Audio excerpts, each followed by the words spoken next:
toutes et à tous. Pendant que ces photos avec Claude Imbert dans le cadre des rencontres de Cannes sont projetées, je voudrais juste rappeler une petite anecdote. C'était lors des premières rencontres de Cannes. Il y avait Claude Imbert, Jacques Julliard, chacun connaît leurs engagements respectifs. Claude Imbert, droite libérale, Jacques Julliard, plutôt, c'est ici. Jacques Julliard, gauche catholique, chrétienne. Et à l'issue de la première journée de discussion, après un bon repas, comme François Lapeyroux et la mairie de Cannes savent les organiser, eh bien, mon épouse Florence leur a posé la question, parce qu'il y avait entre eux vraiment un accord profond sur plein de choses. Elle leur demande, mais en fait, vous êtes de droite, vous êtes de gauche, mais pourquoi? Et tous les deux, en même temps, ont répondu, c'est une affaire de foi, c'est une affaire de croyance. Eh bien voilà, nous y sommes, la foi, la confiance. Faire foi à l'autre, faire foi avec l'autre. Voilà comment définir la confiance. Et pour essayer de définir ce qui va nous réunir dans les réflexions de ces 3 jours, réflexions complexes, je voudrais vous proposer 2 expériences de pensée.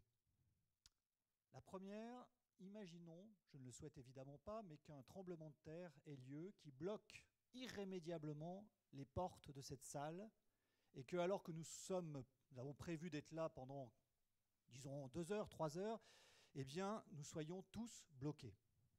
Hormis le plaisir que nous aurions au début à partager et à échanger, il est très probable qu'assez rapidement, l'agacement, l'ennui, la méfiance surgissent. La méfiance, c'est-à-dire vraiment le retour à l'état de nature. Des petites choses que nous avons dans les poches, c'est-à-dire peut-être des bouteilles d'eau, vont devenir des biens précieux. Alors que nous sommes venus en toute confiance, alors que nous sommes venus éventuellement en posant nos affaires et en les laissant en disant bon, aucun problème, personne ne va me les voler, il est très probable qu'en très peu de temps, nous tombions dans ce que Hobbes appelle la guerre de tous contre tous. C'est-à-dire l'état de méfiance par excellence. Vous voyez, pour le caractériser, il suffit de regarder un peu les oiseaux. Vous voyez, les pigeons ou les moineaux, ils sont stressés. Ils prennent une miette, ils regardent autour d'eux, et on comprend qu'ils soient cons. Ils n'ont pas le temps de réfléchir, ils ont peur tout le temps. C'est ça l'état de nature. J'ai peur tout le temps. J'ai peur des autres, j'ai peur de mourir, j'ai peur de ne pas avoir assez à manger, j'ai peur tout le temps. La peur est de ce point de vue-là invivable. Une société de méfiance n'est pas vivable. Et quand on y réfléchit, nous ne vivons pas dans une société de méfiance. C'est d'ailleurs l'état de cette méfiance absolue et son caractère invivable qui a fait, selon Hobbes, le fondateur de l'école du droit naturel, de nos régimes politiques, qui a fait qu'on a inventé la société, on a inventé l'État, on a inventé le contrat. Le contrat de confiance. Vous savez que votre ancien maire est l'auteur de cette phrase, le contrat de confiance. Publicitairement, c'est génial comme formule. Philosophiquement, c'est nul. Quand il y a contrat, c'est qu'il n'y a pas de confiance, et s'il y a confiance, il n'y a pas besoin de contrat, bien sûr. Donc le contrat social n'est pas un contrat de confiance. C'est précisément le moyen, le petit moyen de sortir de l'état de méfiance invivable. Conclusion, une société de méfiance, on ne vit pas. Deuxième expérience de pensée. Imaginons que François Lapeyroux, dans sa grande bonté, ait passé un contrat avec une entreprise chimique, productrice d'ocytocine. L'ocytocine, c'est l'hormone de l'amour. Et des charmantes hôtesses passeraient parmi vous en projetant des jets d'ocytocine. Immédiatement, nous serions dans l'état de pleine confiance. Nous nous aimerions. Elisabeth Lévy écouterait Roland Quérol avec un plaisir total. Roland Quérol serait d'accord avec Elisabeth Lévy. Nous serions bien. Nous serions cons. Nous serions dans l'ennui total.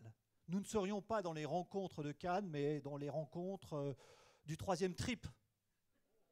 Merci. Conclusion. de ces deux expériences pensées. On ne peut pas vivre dans une société de méfiance. On ne peut pas vivre dans une société de pleine confiance. On serait des enfants, on serait trompé. Vous savez, dans le livre de la jungle, le serpent K qui nous dit « Aie confiance, crois en moi ». Personne ne dirait à ses enfants « Fais confiance à tout le monde. Fais confiance au monsieur qui t'attend à la sortie de l'école avec des bonbons. » Non, pas de méfiance, pas de pleine confiance. Du coup, qu'est-ce qu'il y a entre les deux? Il y a quelque chose qu'on appelle la défiance. La défiance qui est une confiance mesurée. La défiance, c'est, disons, le méfiant se méfie de tout, partout, tout le temps. Le défiant se méfie avec précaution. Si on n'a pas un minimum de défiance, notre vie est très risquée. Si on n'a pas un minimum de confiance, eh bien notre vie est très complexe.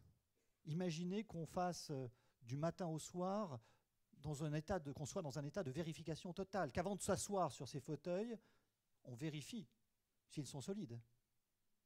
La vie serait totalement invivable. Donc nous devons vivre dans une situation intermédiaire entre l'excès de confiance et l'excès de défiance. Voilà l'enjeu de nos réflexions. Enjeu tout de suite complexe. On est évidemment très favorable à la confiance, on a envie de confiance, mais point trop n'en faut. Donc, quelques conclusions provisoires, quelques propositions. Première idée, d'une certaine manière, la confiance n'est pas une vertu. C'est à la portée du premier naïf venu. Comme le dit André Comte-Sponville dans la petite citation que François Lapéroux a reprise, être confiant, c'est donner à tout le monde. Être digne de confiance, c'est une vertu. Être fiable, voilà la vertu. Première idée. Deuxième idée, la confiance, c'est une foi, c'est une croyance.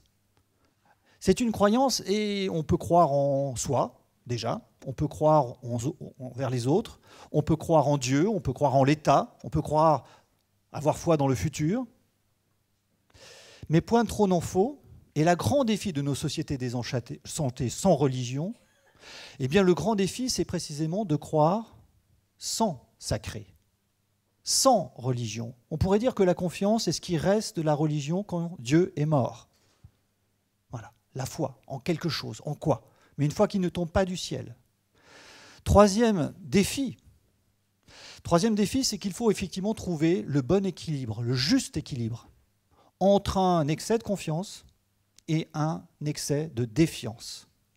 Avec cette idée et ce problème essentiel, comment faire confiance? Comment faire la confiance? Est-ce qu'elle tombe du ciel? Non. Comment la fabriquer ensemble? Comment arriver à une confiance qui ne soit pas naïve, à une défiance qui ne soit pas excessive?